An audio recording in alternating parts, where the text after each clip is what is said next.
Hi, I'm Andy Fell, the founder of Gift 631, and I'm really excited today as I've lined up a fabulous conversation with Ray Weeks. Ray is the CEO in residence at QUT Business School, and he's also the chairman of the CEO Institute for Queensland. Ray had a beautiful, long and distinguished corporate career, and he's an incredible guy, full of integrity and great insight. I really hope you enjoy the conversation. So every now and again, you're fortunate enough to meet somebody who makes an incredible impression upon you. So today, I'm delighted to be joined by Ray Weeks. Ray is the chairman of the CEO Institute for Queensland. And Ray, I'd love to start. Just tell us your story. Where I started, so I was born in Bondi. My grandfather founded the North Bondi Surf Wave Saving Club. And my father was a member of the Surf Life Saving Club. He was also Surf Life Saving champion. The reason I tell you this, because he had quite an impact on me as bigger, larger-than-life personality. But my father walked out of the family when I was about 3. And I was put into boarding school at the age of 4. I had one birthday at the age of 4, and then I had a birthday about 2-3 months later. And apparently I was 5, 3 months later, just to get me into boarding school. So that was a great test. But he had this great charisma. He was married 5 times. And I'm emulated that because I've been married to my wife now for 53 years. But my contact with my father was limited. I think that was a key element for me. There was a sense of abandonment for some time. But my mother's contempt for my father didn't work for me. I kept maintaining this the sense of loyalty to him because I wanted his approval. But it strengthened my loyalties to him, and I was desperate to connect with him. He had no vulnerability. He had no self-doubt. So that made it very difficult to be his son. But we did re-establish relationships in my early teens, and I became very close to him. He showed me his love and trust, his respect for me. I think that was a key element in whatever character I grew up with later. And I also believe your mother was an incredible influence on your whole life. Exactly. We grew up in this housing commission, public housing area. My mother's a single mother raising my sister and I, and she was really quite remarkable. We shuffled from house to house, usually with my mother's boyfriends, but we lived in a Nissan hut. The accommodation was less than desirable, but did I feel deprived? No, absolutely not. I never felt a sense of being deprived or a sense of this social circumstance to be questioned. Never felt that. I was in boarding school at the age of 9 again, and then I found out I was 8, which is a touch concerning, but my mother was my inspiration. She gave me a belief that I could do anything. She set such high expectations. She also believed in the power of education. She was quite remarkable in that, and whatever education I saw it later was a direct influence, her inspiration. She also gave me, in my CEO roles later, a real understanding of the belief in women in leadership roles, because I knew exactly what women were prevented from doing. She had these working class roots, father being a tram driver and so on. But this great believer in the power of education made her move into finally a senior position in a major Australian public company, listed public company. And she became a senior executive in that company. And the benefit of that was that she used to say to me, you had to be twice as good as the average man to succeed. And she'd say, thank Christ, that's not difficult. So she understood it. But I then went to University of New South Wales, got a Bachelor of Commerce, walked out with a degree, didn't know what in the hell I was going to be doing, walked straight into KPMG at that time, Pete Marwick Mitchell, and they employed me on the spot. I became a chartered accountant. I was with them for about 5 years, and it was the best possible grounding for my career. Gave me the financial literacy I needed for CEO roles, but also what it did, it enabled me to. I walked out with a degree, couldn't read a P&L or a balance sheet, but they put me into roles well ahead of my capacity to actually do them. And that fed into my views about how I promoted people, even though they would at times say, look, I'm not there yet for this role, but I'll come back to that. I was married at 22 to Penny. She's my life partner. My first date with her was we went to a Beatles concert. Oh, wow. The Sydney Stadium. So we then became fast partners from that point.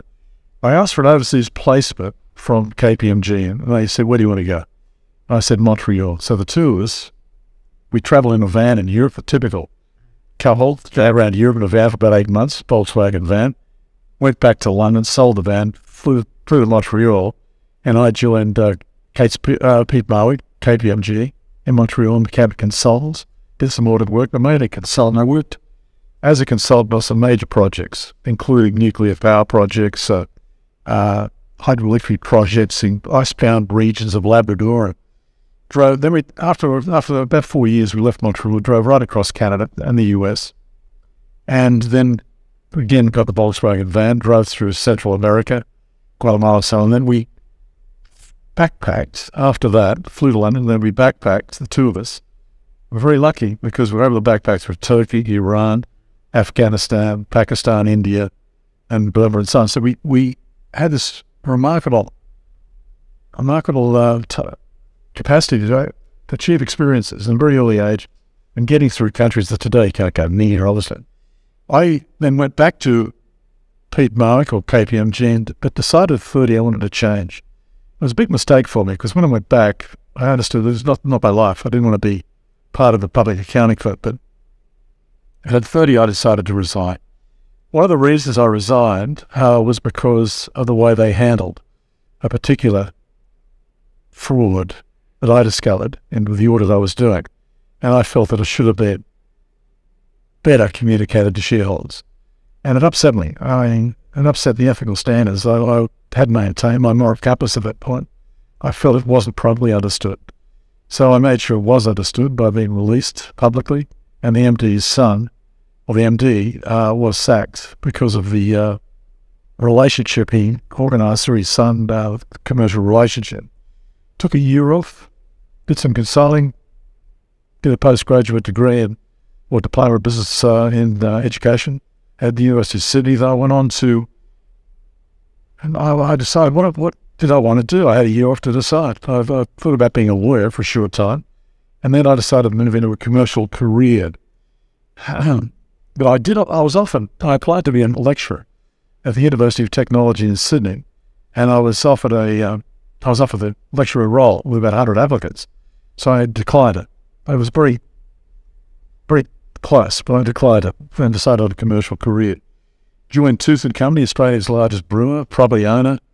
They own Penfolds wines and a bunch of other wine companies. I had various roles, including Director of Corporate Planning and Development of Tooth. And one of the roles I had was buying and selling hotels. And here's another test of my moral compass, my ethical standards. I will refer to this later too. I was selling hotels. We had 540 hotels. And I was involved with organising tendering. I get a call from someone. He says, I want to buy the Sussex Hotel, which is a major hotel in Sydney. And I said, send the tender in, document, we'll review it. He said, no, you don't understand. I want to buy the hotel. And I'll pay the price that you can get, the best price that you can get. And if you sell the hotel to me, I'll have a Mercedes-Benz waiting on this street corner, keys in the ignition, registered in your name. And I said, look, let me tell you right now, you're not getting the hotel. I don't care what tender document you submit. You're not getting it. Don't even come anywhere near a future arrangement here. I did that because I had certain ethical standards I wanted to maintain. Tooth also gave me an understanding of how you can stifle initiative. They didn't understand how to get the best out of people. That was a key lesson for me. They had 16 unions, and it was chaos. And that gave me an understanding of industrial relations. I then joined, we bought Courage Breweries, went down to OS2RC in Melbourne. I was offered kickbacks. In fact, the general manager I was reporting to came in and said, look, we take these kickbacks, we can organise trucks of beer deliveries. I said, you ain't in mind? We're not doing that. So this is the kind of thing. And I joined Ciba-Geigy Pharmaceuticals. I was the corporate planning. I was headhunted then to Rothmans I joined Rothmans for 9 years. But the first of the CEO roles that I had, first of my CEO roles came to me when I was about 39. And it's a big lesson for me at the time, from being in the right place at the right time and grabbing the opportunity that came my way and saying, I negotiated and bought this company in New Zealand. And I said, let me run it. And to my great surprise, my boss, the CEO at the time, let me run it. He let me be the CEO. Did I know what I was doing? Not a chance. I didn't understand leadership, didn't understand really what it represented, but I said, leave it with me and I'll make sure I run this in the best way possible. I had possibly a fairly high level of mindless self-confidence at that point, not really understanding, but I didn't know. But I decided that I can learn on the job. But I do shudder when I think back on my first years as a CEO. I had little I knew, but clearly you do learn leadership on the job. So I became then MD, CEO of Rothmans Holdings, which was one of Australia's top companies, top 20 ASX listed companies at that point. We had about 5,000 employees, ran operations in Australia, New Zealand, Asia Pacific, Philippines, Indonesia, and so on, and South Pacific. I resigned after a couple of years, and I'll explain one of the reasons I resigned very shortly when maybe you want me to refer to some of my mistakes, and I'll come back to those. So I was appointed then CEO of Castlemaine Perkins, which is Forex Beer. We had 700 employees at the time. It was an autonomous. It was a federalist structure. So we had Tooheys in Sydney, Castlemaine Perkins in Queensland, Swan Brewery in West Australia, each autonomous business unit. So I had full control over what we did up here with about 700 employees. Then they started to centralise operations in Sydney. Made some major changes. So I said, look, let me out of here. I've had 6 years as CEO of Castlemaine Perkins, but what you're now doing is abandoning the CEO role. You're taking away the responsibilities that I was appointed to handle. So I then left after 14 years as CEO of different companies. Had to make a decision. I was pretty young, actually, to be not going into another full-time role, but that's the decision I took. At the age of 50, I moved into a portfolio career, and I took on all sorts of roles, director, advisor to different companies. I was chairman of the Brisbane Institute. I was I'm still CEO in residence with QUT Business School, and that's been since I left Castlemaine Perkins. Also, I work with them on various things. I'm also chairman of the CEO Institute in Queensland. I've been on the foundation board for the Royal Children's Hospital Foundation. So a whole range of roles I'm continuing to be involved with. I mean, it really is an incredible story, Ray. First of all, some of the opportunities that you and Petty took to travel the world in a whole range of different styles. But I absolutely love the combi van and the backpacking part of those stories. But also, I think, an incredible corporate and then portfolio career, which, for me, there's integrity, a little bit of vulnerability, courage, a bit of risk-taking, a lot of backing yourself, clearly the confidence to put yourself in the arena at 39 of taking on the MD and CEO role, and then the confidence at 50 to walk away from a corporate career and then set up a portfolio career. So many highlights for what really has been a varied and quite incredible career. But I'd love to jump in and just retrace the story a little bit. So perhaps what were one or two of the mistakes, or if you had your time again, what might you do differently next time around? We all make mistakes. I've made a number of mistakes through my corporate career. I've thought long and hard about those mistakes. I believe in the adage, nose in, fingers out. I'm a great believer in, I didn't micromanage, but I think one of the mistakes I made was not getting close enough to the detail. I was prepared to just support my direct reports to handle the detail. Any good CEO, any good senior executive should have enough understanding of the detail to surprise their people with how much you do know. You're not there to micromanage, but you need to be closer to the detail. People need to know you have a handle on that detail, but are not micromanager. I think also I didn't understand, a big mistake for me I was too self-confident at times. I didn't understand the value of a mentor early enough. I mean, I used my chairman of Rothmans Holdings, who was one of the leading business players at that time. I used him for advice, but I didn't properly get into a mentor relationship. Another big mistake for me, I didn't manage my board's expectations of me as a CEO. And also I didn't manage my expectations of the board as a CEO. It works both ways. Yeah. They've got to understand what my expectations are there. If I am going to perform as a CEO, I did that badly at times. Another thing for me was I at times wasn't an active enough listener. I want to talk about this, the importance of leadership, of being not just an active listener, but a positive listener. Getting across that you are listening in a true sense, you're connecting in a true sense, and you're demonstrating in that listening trust and respect.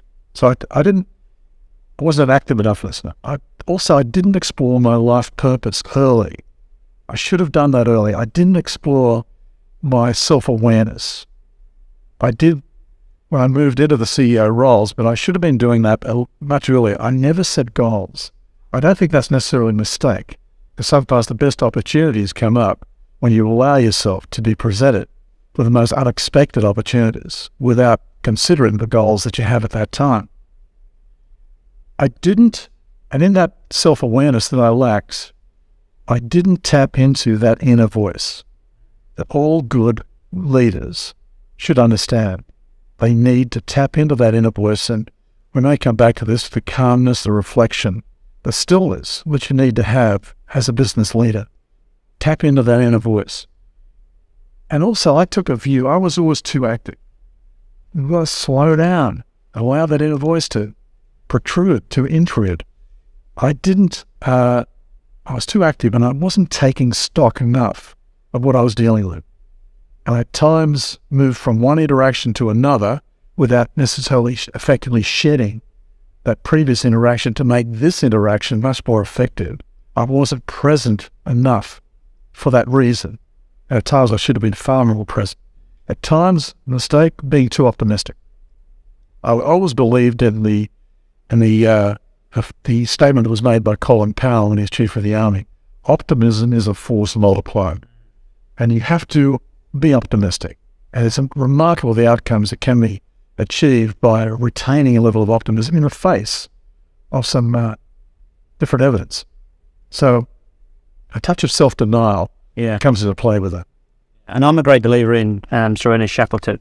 Optimism is true moral courage.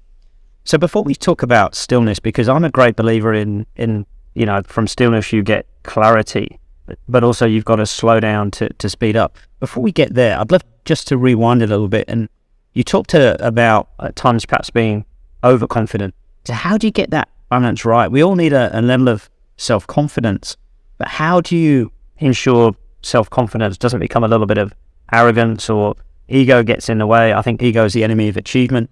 So how do you strike that balance right? So obviously as a leader, you need to give a sense of confidence to those around you.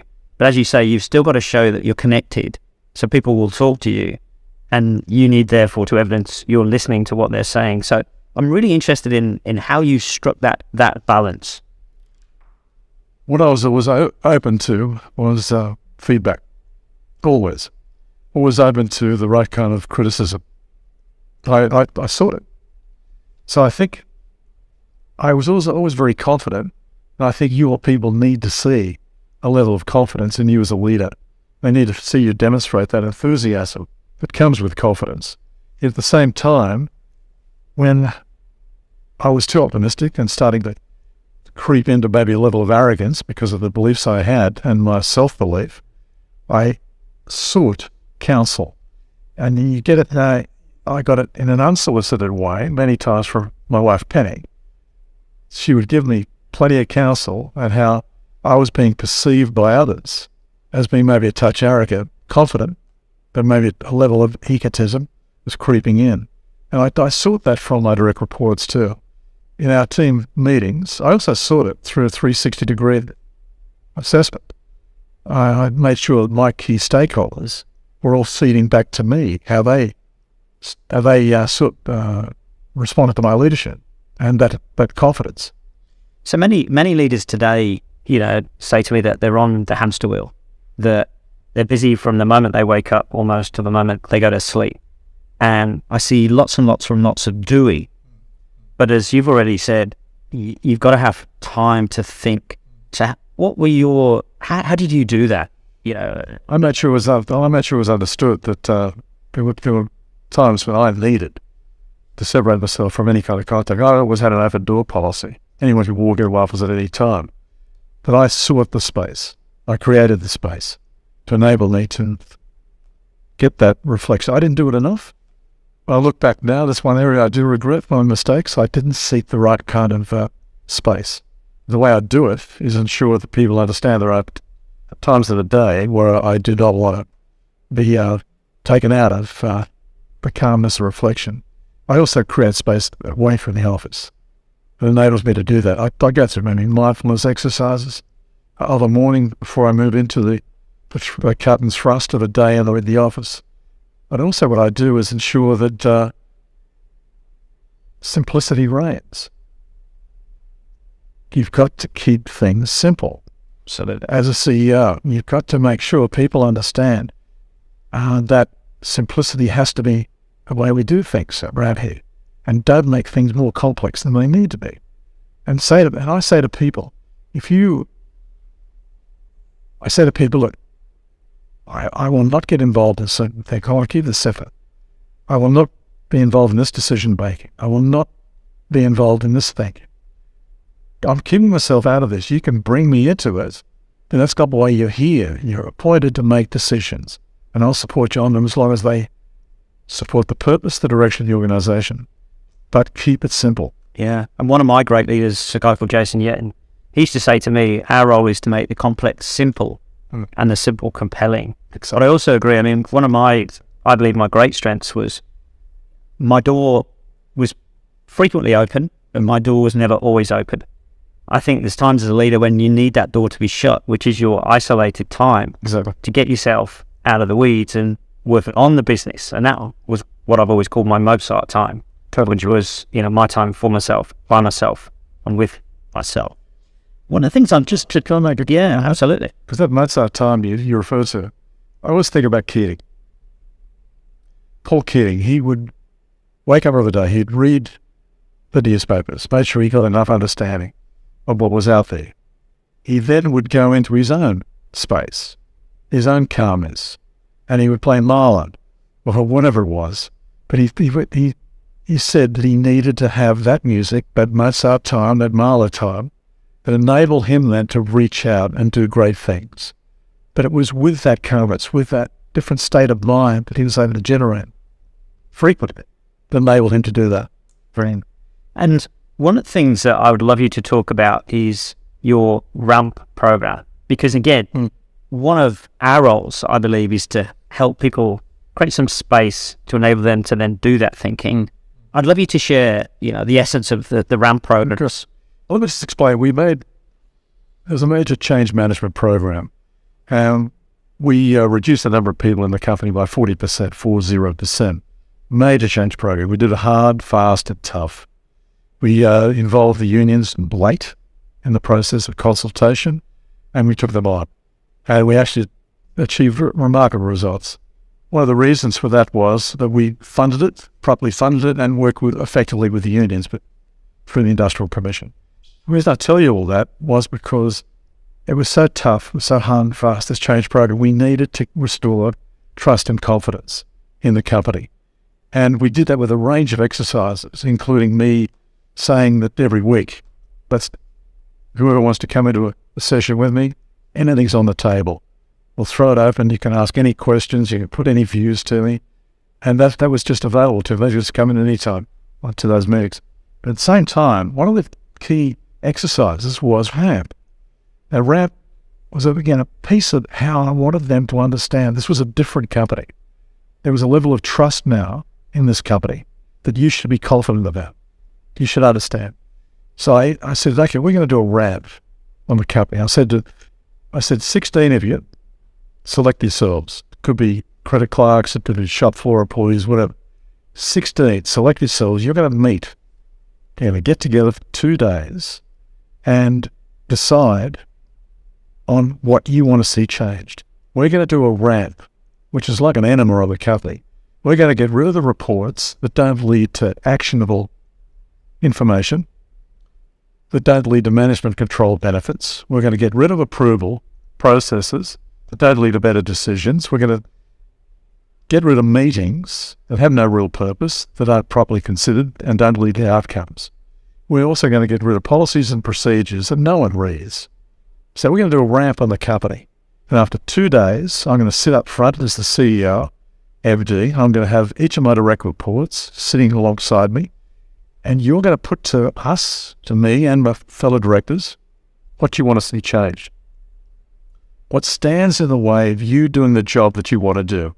What stands in the way of you justifying why you're here? What will make it a better company for you? And I said, anything's on the table. And after 2 days, we're sitting there, I waited for the spokesperson to start. And I said, okay, what's the first thing? Oh, excuse me. And the spokesperson says, we want to get rid of the time clocks. And I said, done. They're gone. Now, you've got to understand something. Time clocks have been in the company for 100 years, right? They annoy the hell out of people because what they do is they dock you if you're 4 minutes late, etc.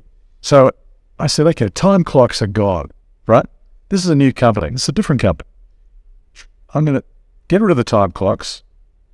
We're going to put a beer garden where the time clocks were that physically demonstrate what's changed. And also, you're going to fill out your own timesheets. Trust is a given. And you should have seen the jaws drop. Yeah. They didn't expect me to do that.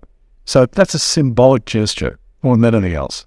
But it represented a clear understanding of what was the significance of this company that we now had. And that RAMP program was just a way of demonstrating that. So I firmly believe that every company should be undertaking a RAMP program of some description.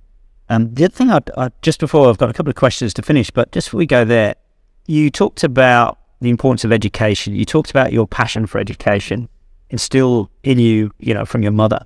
I'd love you to talk a little bit about the Learning Potential Fund and your involvement here at QUT.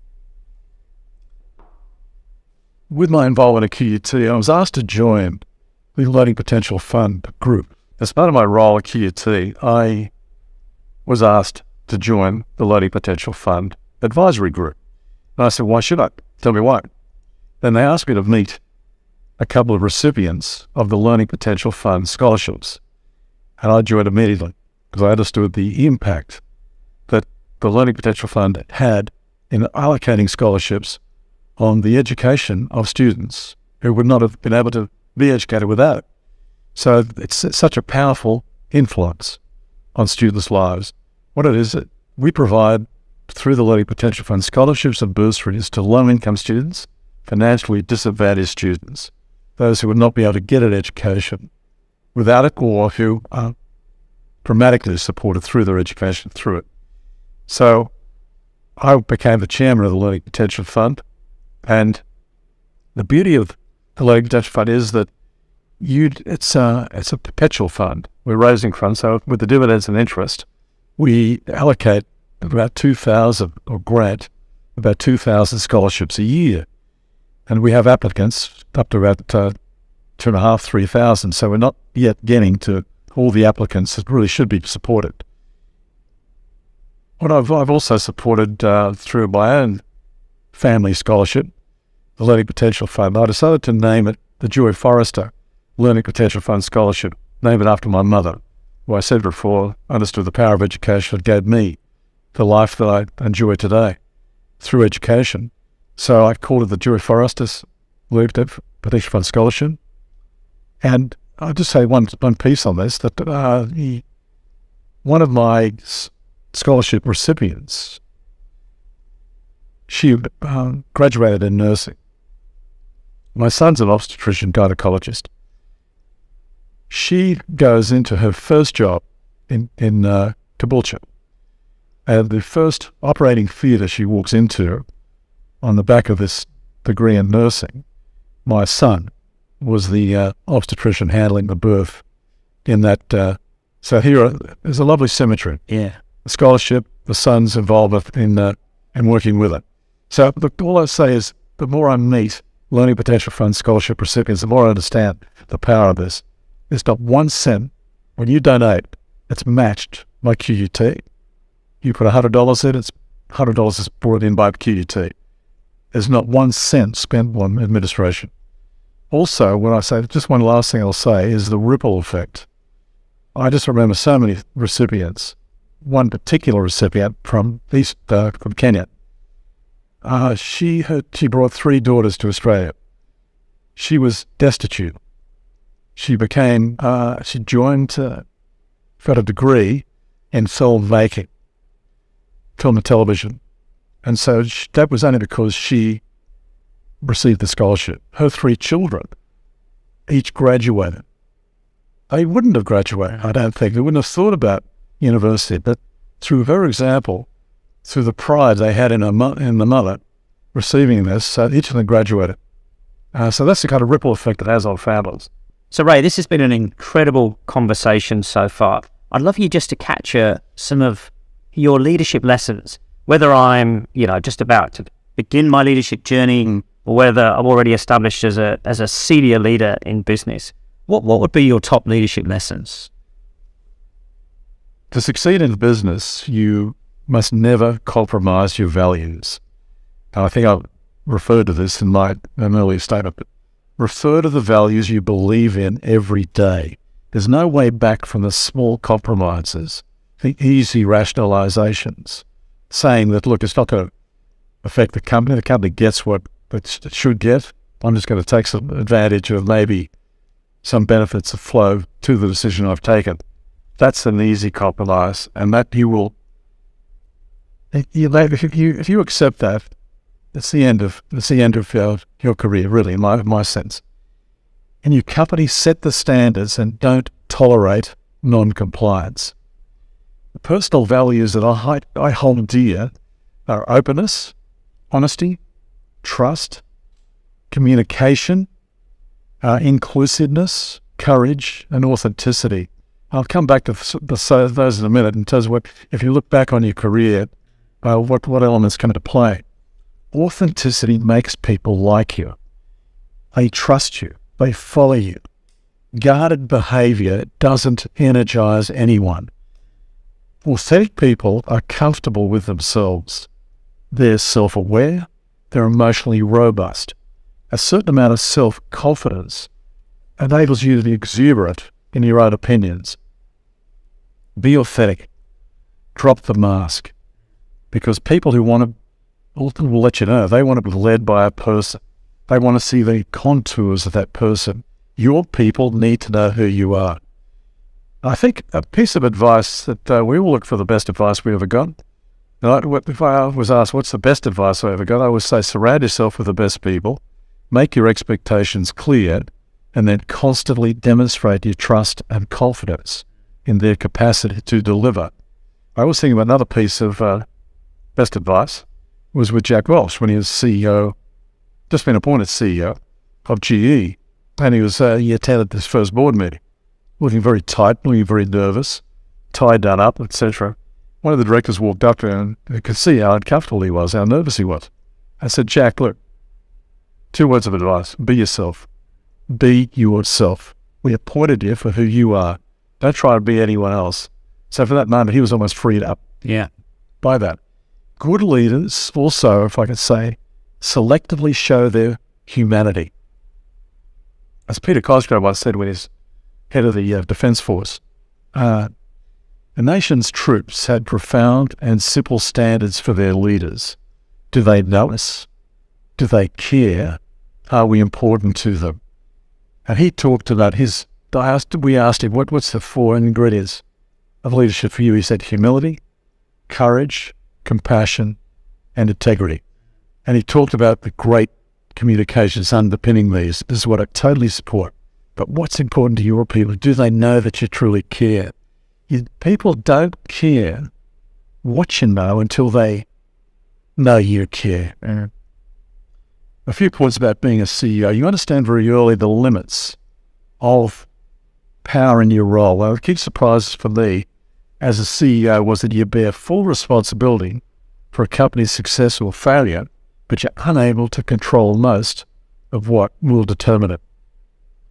Also, that you've got more power than anyone else in the organization, but you wield it. And if you do wield it, to say you're unable to wield it without unhappy consequences. The paradox is the more power you have, the harder it is to use. What mattered to me was the company, not personal loyalties.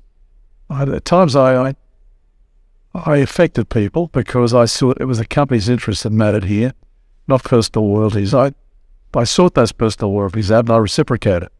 But so many companies I was involved with had personal loyalties overriding, CEOs' personal loyalties overriding what was right for the company. I wanted that balance to be right.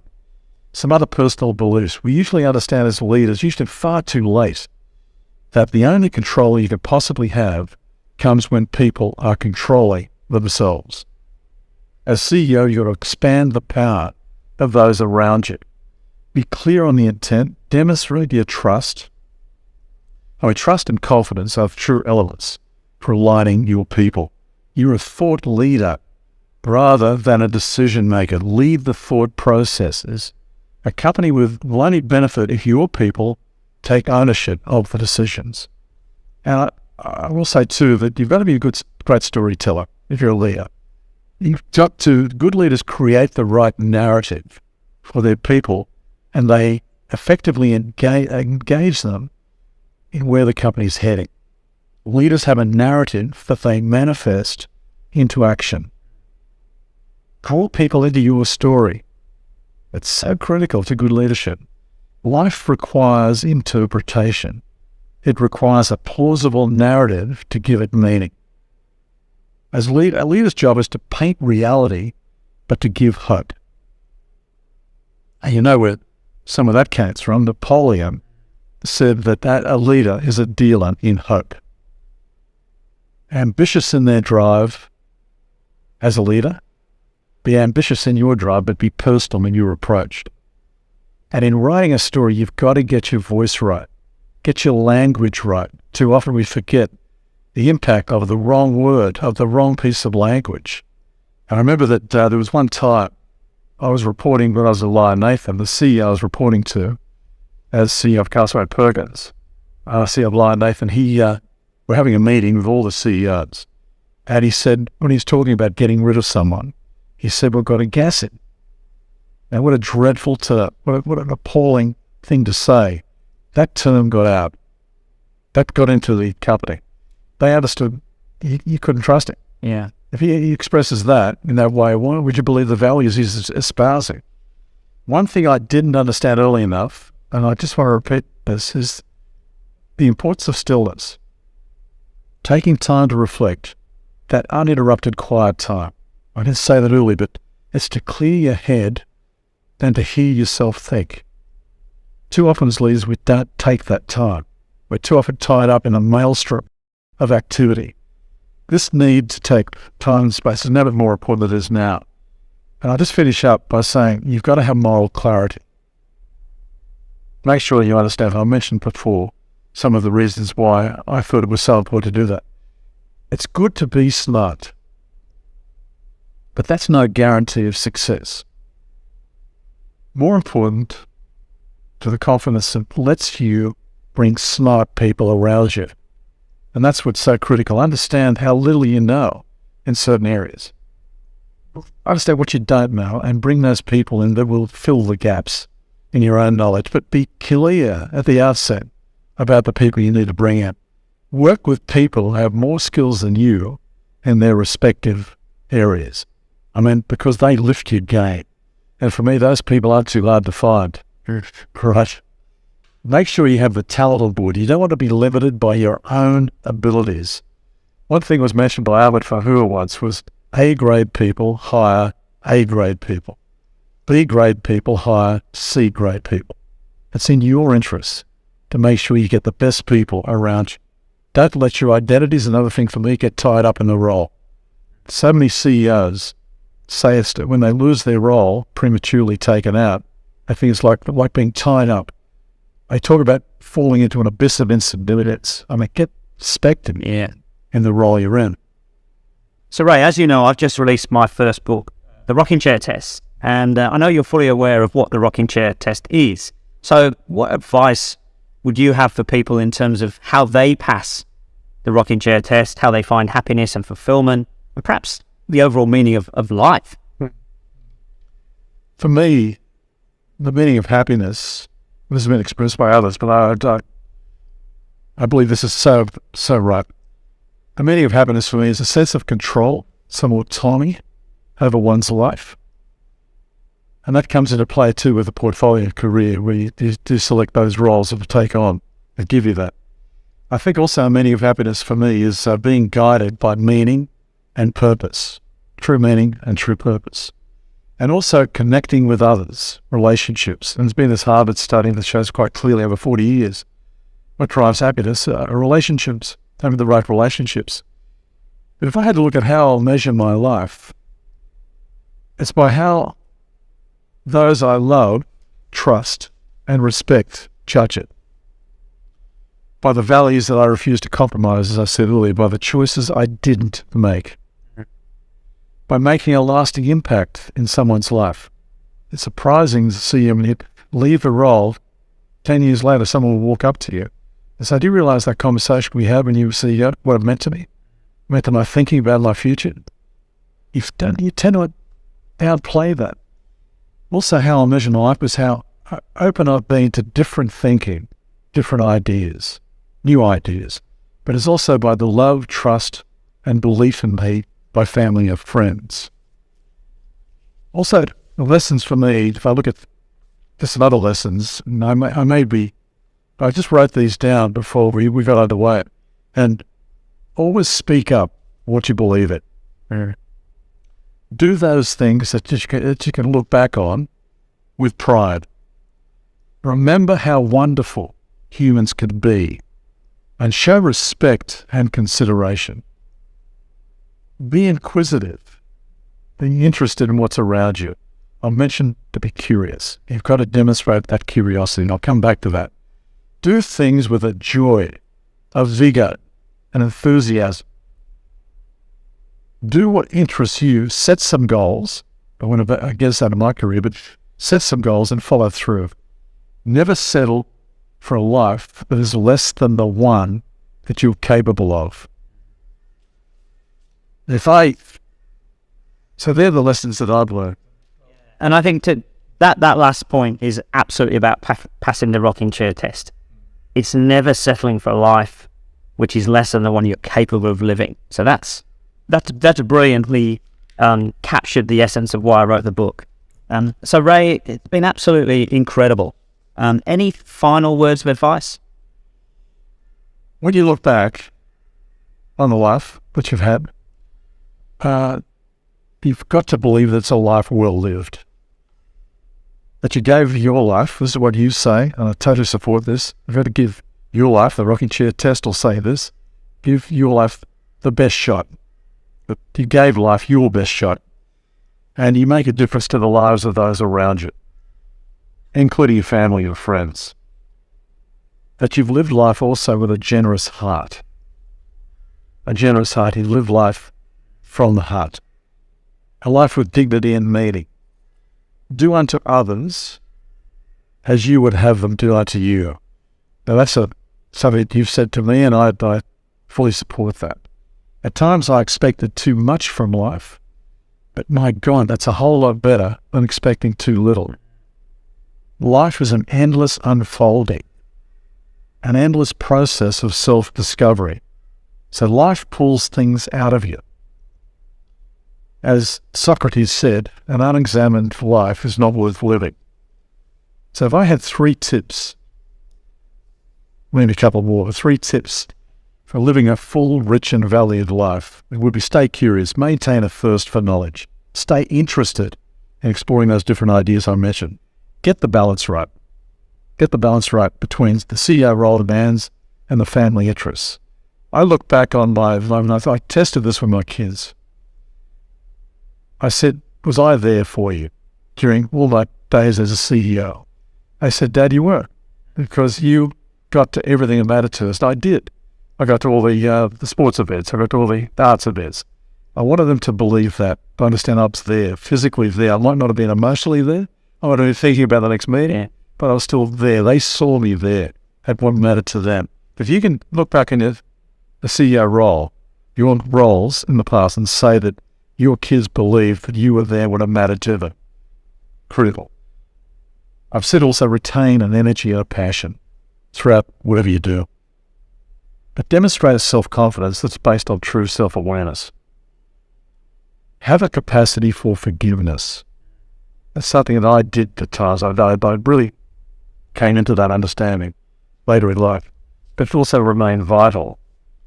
So if I had to define success, Thaddeus, do you right if I say this?